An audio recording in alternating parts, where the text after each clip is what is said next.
السلام عليكم ورحمة الله وبركاته. فيديو النهاردة هيكون عن طريقة تفصيل فستان أطفال لعمر سنة.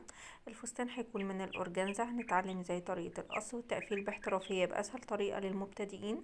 طبعا لو أول مرة تتابعينا يسعدنا اشتراكك معنا في القناة وتفعيل الجرس علشان يوصلك كل جديد. تابع معايا الفيديو للآخر.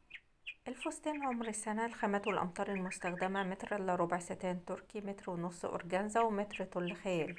هطبق طول الستان على 2 بالشكل ده، تمام، من جهة البرسل. وبعد كده هسيب 2 سنتي من الجهة دي علشان السوستة، خط الظهر بتاع الكلوش، تمام بالشكل ده. برسم الخط بتاع الظهر اللي هو همشي عليه خياطة، وبعد كده بتأكد الطول من 42 سنتي وبحدد علامة بالمارك. وبعد كده بطلع من تحت لفوق 21 سنتي لحد أول الوسط. وبعد كده بثبت المتر، بنزل 21 سنتي لحد أول الوسط، وبعمل النص دايرة بتاعت وسط الكلوش شامل الكشكشة أو الكسرات، وبثبت المتر من فوق، بعمل النص دايرة بتاعت دي للكلوش، تمام زي ما انتوا شايفين. وبعد كده بقص على العلامات اللي انا حددتها. كده انا قصيت الكلوش اللي هي البطانة الستان. ممكن تعمليها من عرض القماش لو عايزة، مفيش مشكلة. بعد كده بطبق جزء من باقي الستان بالشكل ده على 2، بسيب 2 سنتي جهة البورسل للظهر بتاع الجزء الأعلى من الفستان. برسم خط وهمي بالشكل ده علشان أدخل من عنده دخلة الرقبة 5 سنتي، وأنزل آخر الكتف 1 سنتي، واخد طول الكتف 5 سنتي، تمام زي ما انتوا شايفين كده. بعد كده بنزل من النقطة دي 20 سنتي طول التوب، وبعد كده برسم خط نهاية التوب. انا دلوقتي هقص الظهر، يعني بشتغل في الظهر. بعد كده هنزل حوالي 3 سنتي وبرسم الربع دايرة بتاعة الخلف. بعد كده بنزل 10 سنتي للجيرو. وبعد كده باخد دوران الصدر ربع 12 سنتي، والوسط ربع دوران الوسط 12 سنتي. وبعد كده برسم خط الجنب، وبطلع بعد خط الجنب 5 سنتي زيادات في حالة الاحتياج لزيادات. بعد كده بطلع من آخر الوسط 1 سنتي من تحت لفوق، وبعدل خط نهاية الوسط. وبعد كده برسم الجيرو او حردة الابط، تمام بالشكل ده. زي ما انت شايفة كده احنا رسمنا الظهر. بعد كده هنقص على الرسمة اللي احنا رسمناها. بعد كده جبت بقية الستان وطبقت جزء منه علشان ارسم الامام للجزء الاعلى من الفستان للتوب. هحط الخلف بس، هطلع ال2 سنتي اللي انا كنت سايباهم للسوستة لبره. وبعد كده بقص على نفس الشكل. كده احنا قصينا الامام والخلف. لو انتي الفستان بتاعك مقفول مفهوش اي تعديلات، يبقى انتي كده قصيتي الامام والخلف تمام. بس هتعملي التعديل ده في الامام، انك هتنزلي دوران الرقبة 5 سنتي، تمام. بتاع الخلف 3 سنتي، وبتاع الامام هيكون 5 سنتي. وبتدخلي من عند الجيرو في الامام 1 سنتي، يعني تنزلي من مفيش على 1 سنتي على مفيش بالشكل ده. وبعد كده بتقصي الاجزاء دي زي ما قلتلك. لو الفستان بتاعك عايزاه مقفول هيبقى كده انتي قصيتي الامام والخلف. لكن احنا هنعمل تعديل تاني على التوب من فوق علشان يناسب الموديل بتاعنا. تابعي معايا الفيديو للاخر.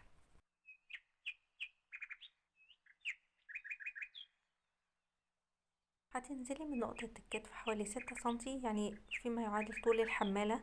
يعني انتي بتشوفي طول الحمالة قد ايه على بنوتك، وبتحدديها على اساس كده بتنزلي العمق ده، تمام. وبتحددي خط بالعرض بالشكل ده علشان الجزء اللي من فوق ده هيتفصل، تمام.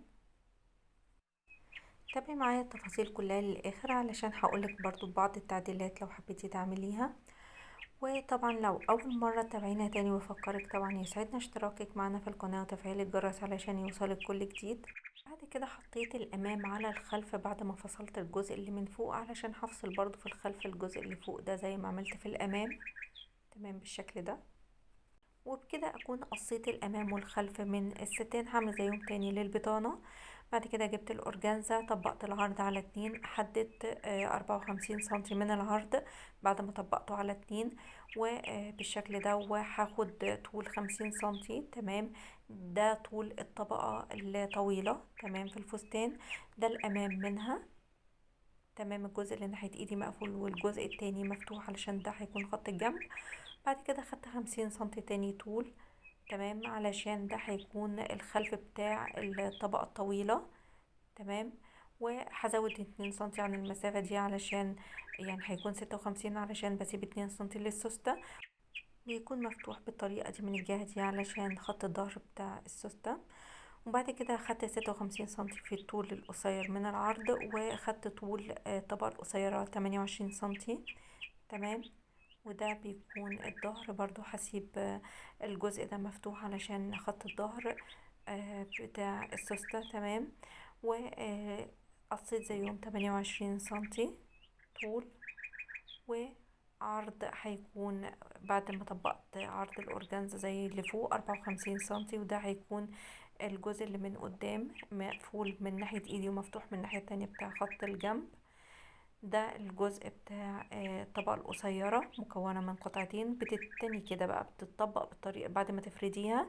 يعني ال28 هيبقوا 14 سنتي زي ما انت شايفة كده، وال50 هتبقى 25 سنتي طبعا بعد ما تفردي العرض بتاع الأورجانزا كله اللي احنا قصيناه. تمام. دي الطبقة الطويلة، وبعد كده بيكون فوقها الطبقة القصيرة بعد ما تعملي طبعا كل طبقة منهم كشكشة من عند الوسط أو كسرات. وبعد ما قصيت الأمام والخلف من الستان هعمل طبقة من الأورجانزا من الأمام والخلف علشان هحط الطبقة اللي هي من الأورجانزا فوق الستان للتوب. تمام. بعد كده انا قصيت دلوقتي الخلف وبقص دلوقتي الامام من الاورجانزا. بعد كده هجيب التول الخيال وهطبقه بالشكل ده، بحيث ان اقص 3 طبقات طول عرض كل منهم 3 متر، وطول 25 سنتي لكل طبقة تحت بعض بالشكل ده. لو عايزة تزودي طبقات مفيش مشكلة. دلوقتي كمان لو انت عايزة تعملي الطب بشكل مختلف، احنا قصيناه بالعرض بالشكل ده. تمام. بحيث ان احنا كنا هنركب حمالة لتكملة طول الطب. انت ممكن تقصيه بشكل مختلف، بدل ما نعمله بالعرض بالشكل ده نفصل الجزء ده، لا هنعمل جزء من الحمالة متصل بالطب بالشكل ده اللي انت هتشوفيه. بتنزلي من خط الكتف حوالي 4 سنتي وبتحددي نقطة بالمارك، ومن النقطة دي هتنزلي على منتصف الأمام بعمق بسيط يعني مش كتير. وبعد كده تنزلي تكملي الجيرو من النقطة دي. برضو هتنزلي تكملي على الجيرو الرسمة. تمام. لو حردة الإبط. تمام بالشكل ده.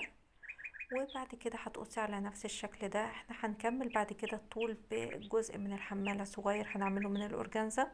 كده احنا قصينا الأمام وتحته الخلف، خلينا خط من ورا خط بالعرض مش في أي ارتفاع.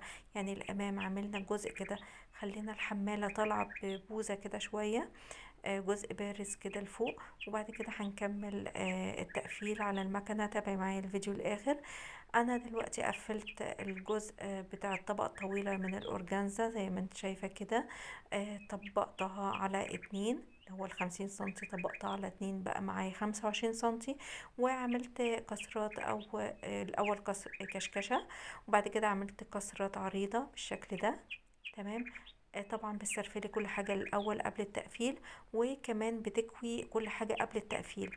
وده شكلها بعد ما تخيط. بعد كده هخيط الطبقة التانية القصيرة بالشكل ده. احنا ده خط الجنب خيطته وطبعا فردته بالمكوى، وثبت اللي هي الطبقتين امام في خلف من عند خطين الجنب وفردتهم بالمكوى. وبعد كده بطبق بقى الطول على 2، يعني 28 سنتي هيبقوا معايا 14 سنتي بعد ما اطبقهم بالشكل ده. وبعد كده زي ما انتوا شايفين، طبعا انتوا شايفين ان انا كاوية كل حاجة اول باول قبل ما اشتغل على المكنة. وزي ما انت شايفة انا بثبت بالدبابيس الاول، ثبت من عند خطين الجنب، وبعد كده بثبت باقي العرض كده بالدبابيس ومن عند خط السوستة. تمام. بعد كده طبعا انا مسرفلة كل حاجة الاول، وبعد كده هاخد الخط ده كله هثبت الجزئين دول مع بعض على المكنة. وبعد كده بعمل كشكشة الاول، وبعد ما اعمل الكشكشة بعمل كسرات عريضة بحيث اجيب دوران الوسط بالظبط.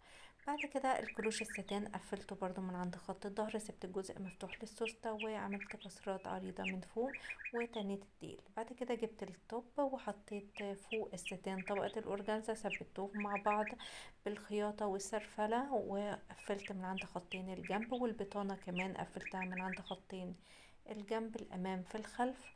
تمام. بعد كده هثبت البطانة في الطب من عند الظهر والأمام من فوق بالشكل ده على المكنة.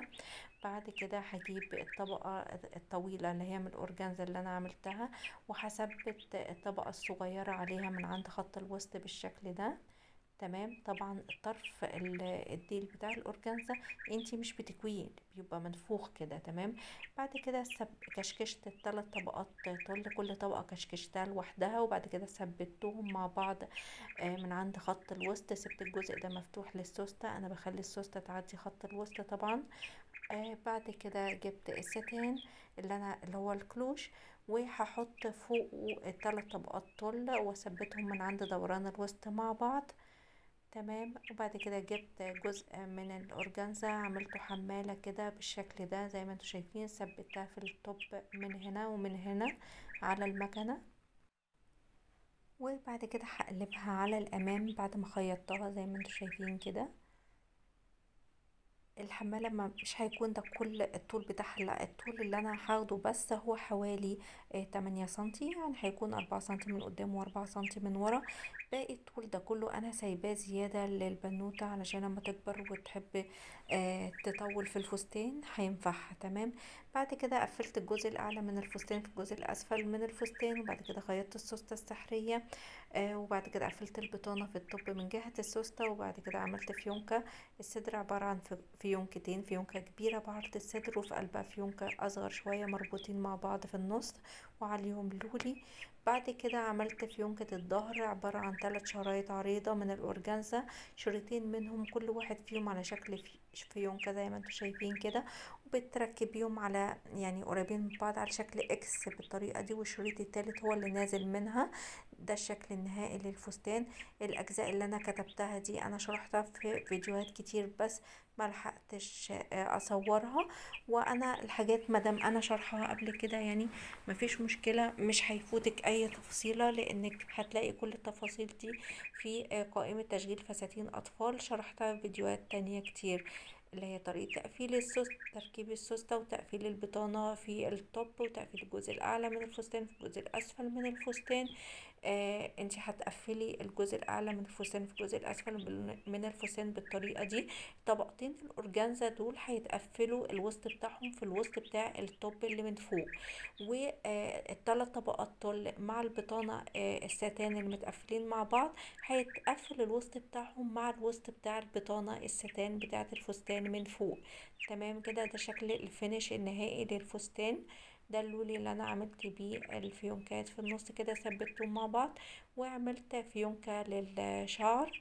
تمام. ممكن تتحط في كليبس او تتخيط في سورتيت او في طوق، يعني حسب انت حابة تلبسي بنوتك ايه في شعرها. تمام. واتمنى يكون الشكل النهائي الفستان عجبكم. طبعا هعلمك ازاي الفيونكة بتتشال وبتتركب دلوقتي. بتفتحي الجزء ده بكبسولة. تمام. الجزء اللي الجنب التاني بيكون مثبت في الفستان بخياطة، والجنب ده هو اللي بيتفتح بكبسولة عشان تقدري تفتحي السوستة بسهولة. نص الكبسولة في الفيونكة والنص التاني في الفستان علشان تقدري تفتحي السوستة وتلبسي البنوتة بسهولة. ده شكل الفينش من جوه في الفستان. الزيادات مستخبية بين البطانة والتوب. بعد كده بتلبسي البنوتة وتقفلي السوستة، وبعد كده بترجعي الفيونكة زي ما كانت.